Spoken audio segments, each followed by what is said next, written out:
Bonjour.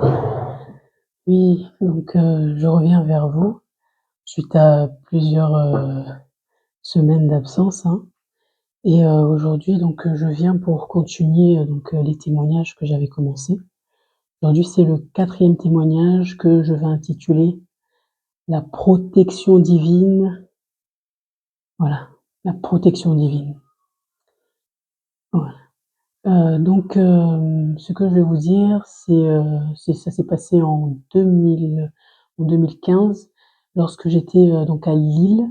J'étais allée à Lille, pour mon stage de fin d'études et j'avais décidé, d'aller à Paris pour le week-end et pour ça, il fallait que je fasse ma lessive. Je voulais faire ma lessive avant d'y aller, le vendredi soir. Le vendredi en fin d'après-midi.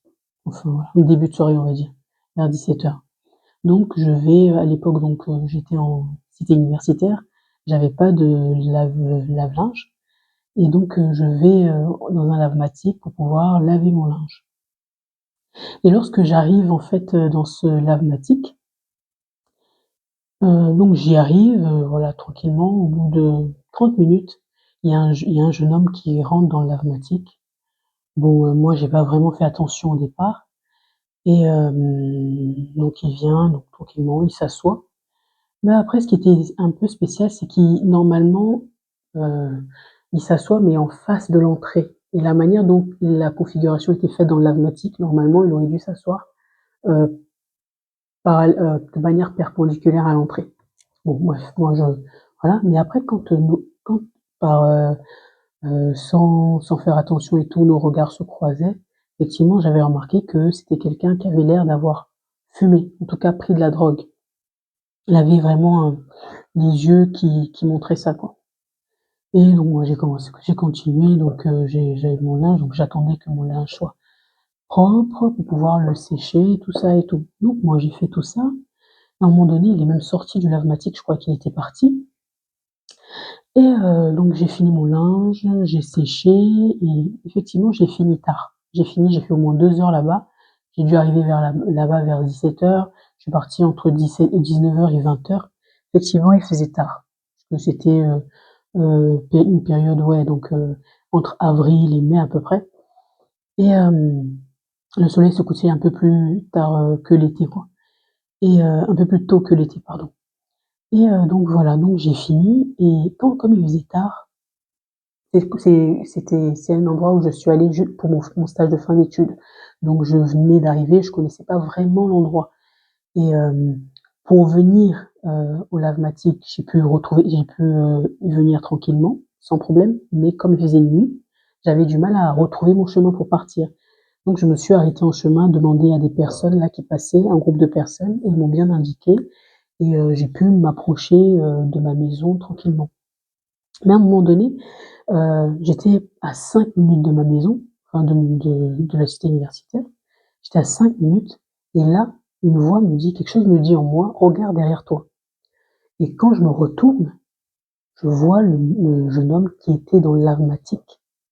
Mon cœur a commencé à battre, à palpiter parce que je me suis dit: «Mais attends, cette personne était là-bas, je crois qu'elle était déjà partie, mais j'ai marché au moins 20 à 30 minutes, donc il était derrière moi durant tout ce temps» et le pire, c'est que quand je me retourne, je le vois accélérer le pas comme il commençait à vouloir courir et j'ai commencé à marcher plus vite et j'ai eu, en fait, comme automatisme le cri que j'ai eu, c'est: «Seigneur, aide». En fait, il faut savoir aussi que je regardais donc derrière moi, je le voyais en train de presque courir, venir vers moi et devant moi, la rue était vide, vide de chez vide.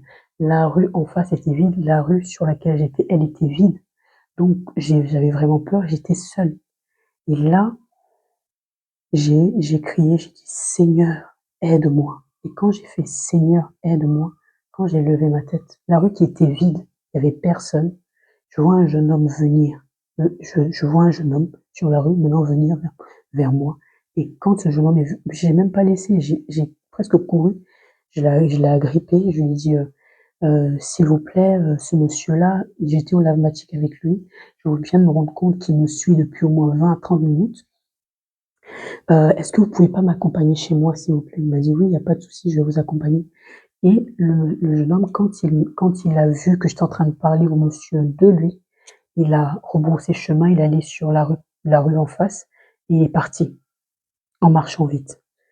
Et là, ce jour-là, j'ai compris, le monsieur m'a accompagné jusqu'à en bas de chez moi et j'ai pu rentrer en sécurité ce jour-là. Ce soir-là, j'étais dans une ville que je ne connaissais pas, une ville dans j'étais partie, j'avais ni famille, ni amis, ni personne. Ce soir-là, je me suis rendu compte que j'étais passée à côté d'un danger réel, franchement. Et on on va dire c'était la première fois vraiment que je faisais face à quelque chose de comme ça, de ce genre-là.